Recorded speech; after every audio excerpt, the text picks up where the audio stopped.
First off, don't forget to clean and buff that mold. Make sure that the surface is nice and polished so the part can release easily.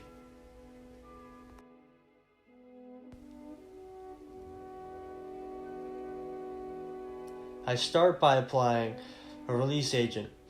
I used Loctite 700 NC Aero, aka Freakout. This release agent is polished on and buffed off by hand. You see me working it in different directions, such as 0, 45, and then 90 degrees. You can also use polyvinyl alcohol or part-all paste wax as a release agent. Now I'm draping the carbon fiber cloth over the mold. I tend to use a multi-purpose adhesive to get into all the complex curvature that my mold tends to offer. I use 3M Super 77 multi-purpose adhesive, but headliner adhesive works just fine. So now you can see I'm laying the cloth at a 45-degree angle compared to the first, which is at 0 degrees. I'm doing 3 layers of cloth, one at 0, the next at 45, and the third at 0 again.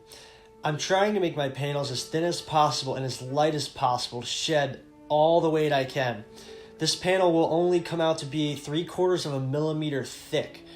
So if I can strengthen the part as much as possible, I'll try my best. This layer is known as the peel ply. It helps the part release easily from the vacuum bag after the part has cured.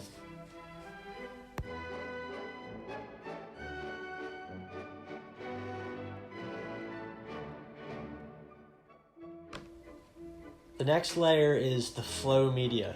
It looks like a small lattice fence, and it allows the infused resin to crawl up slopes against gravity or very complex turns and curves that the part may offer.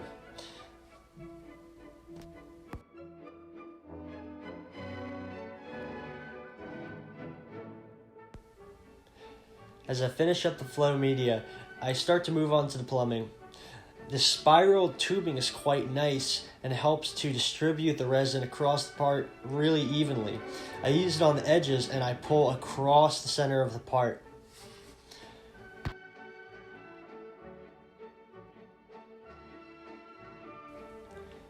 Now I'm placing the tacky tape. This is a double-sided tape that holds the vacuum bag down to the part. It's kind of frustrating sometimes because no matter how well you place it, you always have a leak.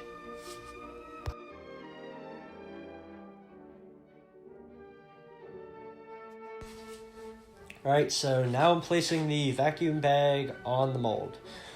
There's not much to it. Just make sure the bag is taut when placing it on. Sometimes you can get small creases. These can be relieved with pleats, which is basically taking the double-sided tape, folding it over on itself, and then sticking it under the bag where your excess bagging material is. This helps relieve some pressure in those spots. I didn't really need too many pleats. I just needed 2 or 3. But it's not wise to use too many pleats because those pleats can sometimes cause some folding and bridging, and those are like resin traps, basically. Now you can see my part is in full vacuum, right around at 30 inches, and no leaks whatsoever.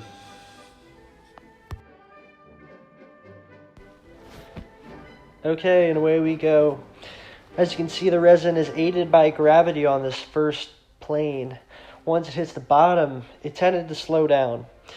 I mixed up a second batch of resin to help it push it through the part so I could get everything covered.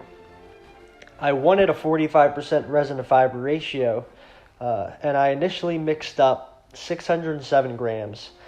that 607 grams probably wouldn't have yielded a 45% resin to fiber ratio.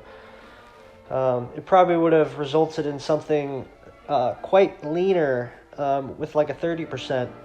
Not a problem. Mix up the second batch and get it all infused in. What I ended up getting in the end was a 54% resin to fiber ratio.